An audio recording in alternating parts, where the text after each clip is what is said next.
The body of a man who went missing in the Hout Bay boating accident near Cape Town yesterday recovered.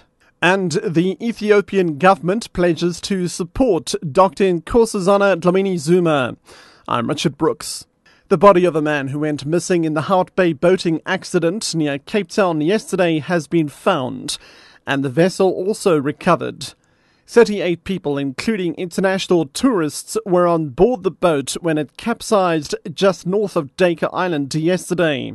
37-year-old John Roberts was a crew member. His death brings to 2 the number of people killed in the accident. NSRI spokesperson Craig Lambinon. The body was found underwater at the place where the boat originally capsized, which is offshore of the Clay Place, which is between Dacre Island and Dacre Point. The family of the man are in the care of NSRI commanders and police trauma counsellors. And of the 36 people who survived, only a few of the 24 who were transported to hospital remain in hospital as a precautionary measure. Meanwhile, Robert's family has described how much he loved the sea. His mother, Elizabeth, says her son was a hero.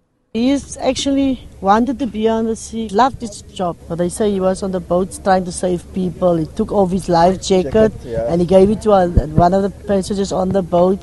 And he was without a life, so he was without a life jacket at that time when the boat capsized. The National Union of Mine Workers, NUM, says it's concerned about a movement urging striking mine workers not to return to work.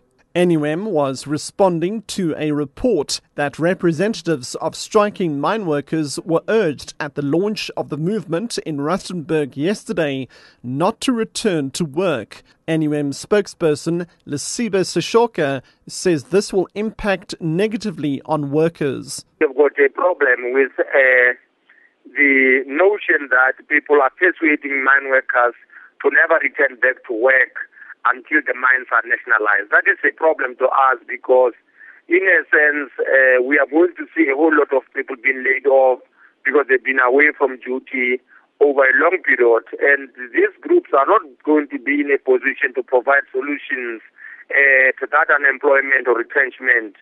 When that occurs, they are going to be running away. We know we've got that experience. We've seen it before.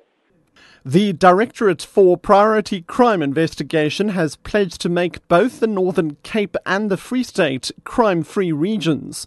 The pledge was taken at an inter-provincial strategic management session held in Kimberley. Northern Cape Police spokesperson Donald Ndluli. The reason for the inter-provincial strategy session that was held was to forge good working relationship between the DCPI in the Northern Cape and the Free State as the two share borders. The historic event was successful as they intended to make sure that if there are crimes that are committed within both borders, then they can help each other in terms of resources as well as to share ideas.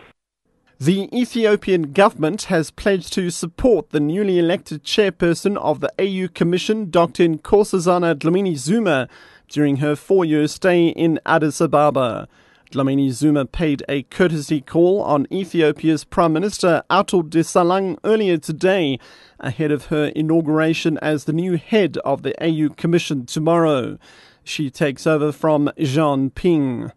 Ambassador Konjit Senegorgas is from the Ethiopian government.